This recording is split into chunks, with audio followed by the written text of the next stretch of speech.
Salut à tous et bienvenue sur notre chaîne. L'Inter Milan n'est pas qu'un simple club de football. C'est une institution, une famille, un héritage qui se transmet de génération en génération, des tribunes de San Siro aux pelouses du monde entier. Ses légendes, passées et présentes, continuent d'écrire son histoire, entre souvenirs glorieux et défis à venir. Javier Zanetti incarne à lui seul cette âme interiste, faite de passion et de résilience. Lui qui a connu les plus grandes victoires n'a pourtant jamais oublié que l'amour du maillot se mesure aussi dans la souffrance. Marcus Thuram, lui, marche sur les traces des géants, entre ambition personnelle et respect d'un héritage familial qui résonne jusqu'en équipe de France. Marco Materazzi, figure emblématique du club, partage ses confidences sur une carrière forgée dans le feu des batailles, sur et en dehors du terrain. Christian Chivu, ancien partenaire et ami, se lance aujourd'hui dans un nouveau défi à Parme, sous le regard bienveillant de ceux qui l'ont vu grandir sous les couleurs nerazzurre. Bienvenue dans l'univers nerazzurro. Javier Zanetti, l'Inter, une histoire de cœur et de souffrance. Javier Zanetti est une légende vivante de l'Inter. Invité du nouveau format Capitani sur Inter TV, l'ancien capitaine emblématique s'est confié sur son attachement indéfectible au club et les moments forts de sa carrière. L'héritage des grands capitaines. Lorsqu'il évoque le mot Capitani, Zanetti pense immédiatement à des figures historiques du club. Être avec Giacinto Facchetti, qui m'a attendu dès mon premier jour à la Terrazza Martini pour ma présentation, m'a fait comprendre ce que signifie défendre le maillot de l'Inter.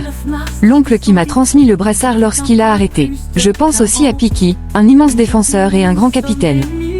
Ces références montrent à quel point Zanetti s'inscrit dans la lignée des grands leaders nerazzurri, un rôle qu'il a incarné avec passion et responsabilité.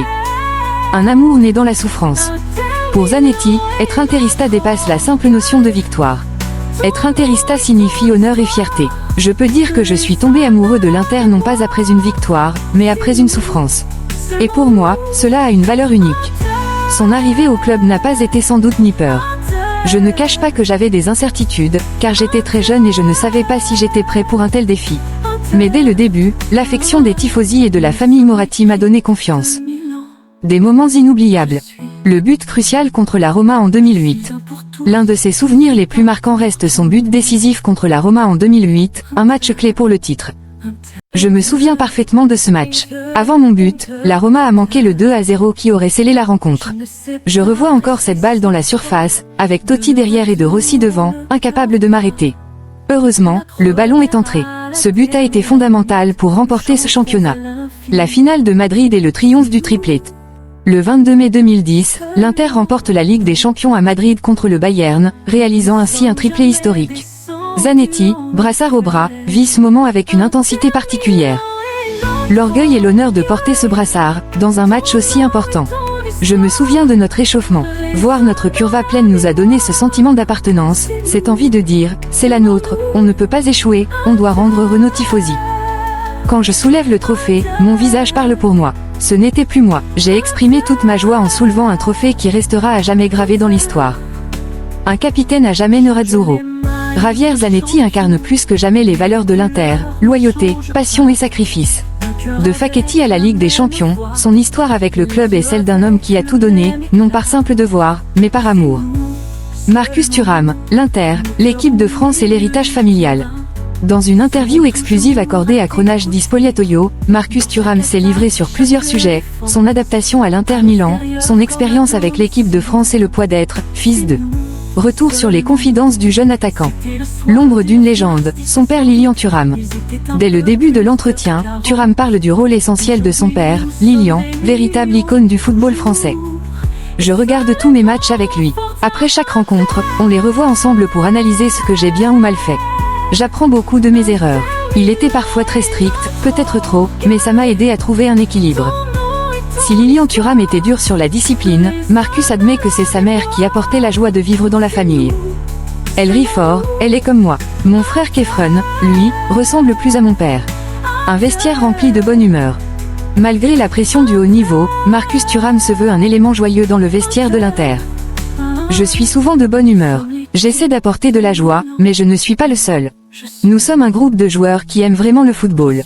Son intégration au sein du club nerazzurro a été facilitée par la qualité de l'équipe. Ce n'est pas difficile de s'intégrer à une équipe qui a joué une finale de Ligue des Champions.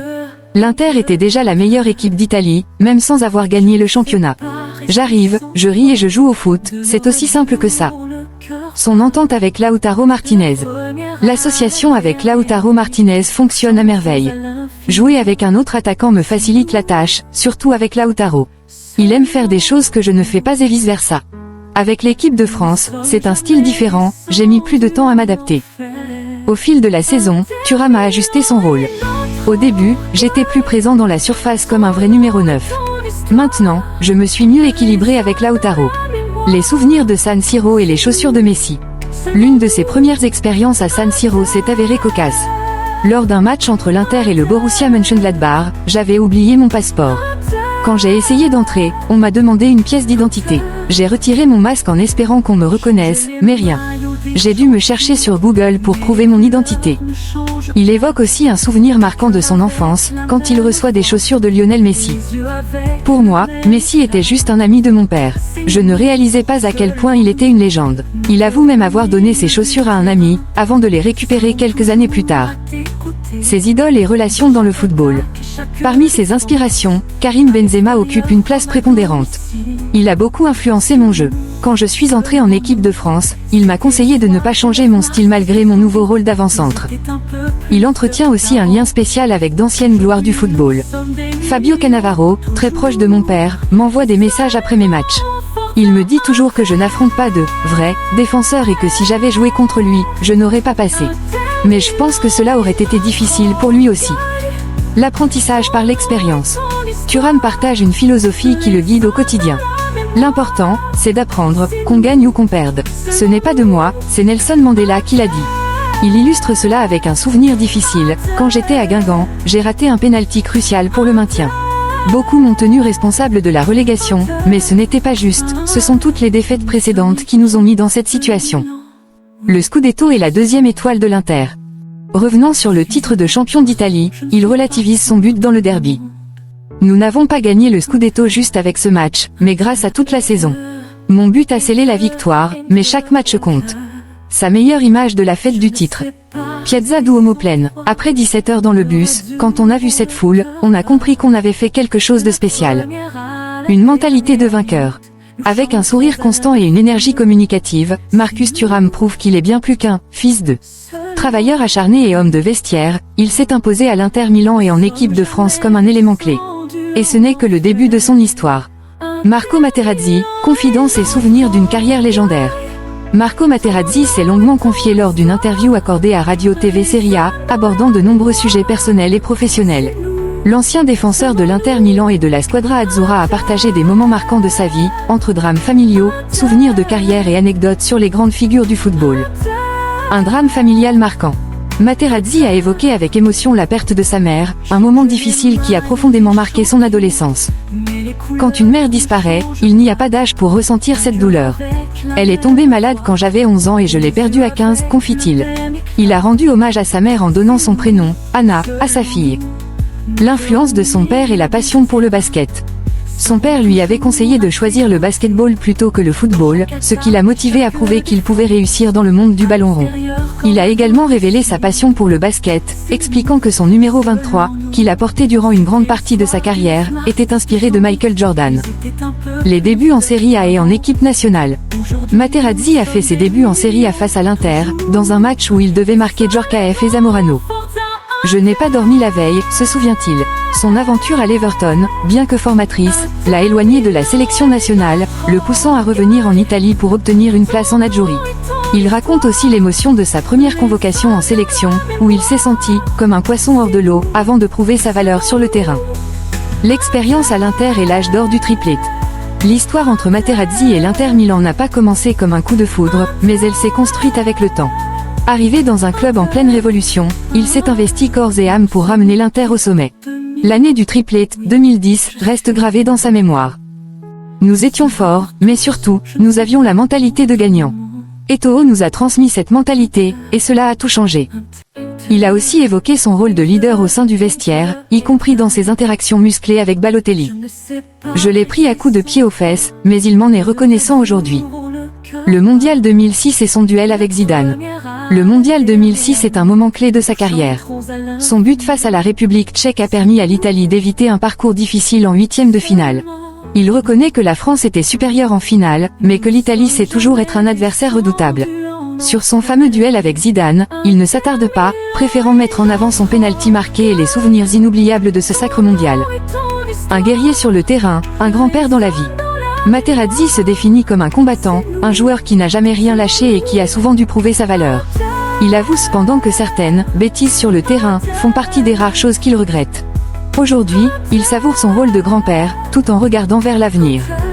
En 2035, j'espère avoir quelques autres petits-enfants et être heureux, en voyageant à travers le monde. Son héritier et ses amis dans le football. Pour lui, Alessandro Bastoni est le joueur qui lui ressemble le plus sur le terrain. Il évoque aussi ses amitiés dans le football, notamment avec Gattuso et Stankovic. Il conclut sur une note symbolique en révélant son 11 idéal des joueurs de l'Inter avec qui il a évolué, où l'on retrouve des légendes comme Ronaldo, Figo, Vieri ou encore Zanetti.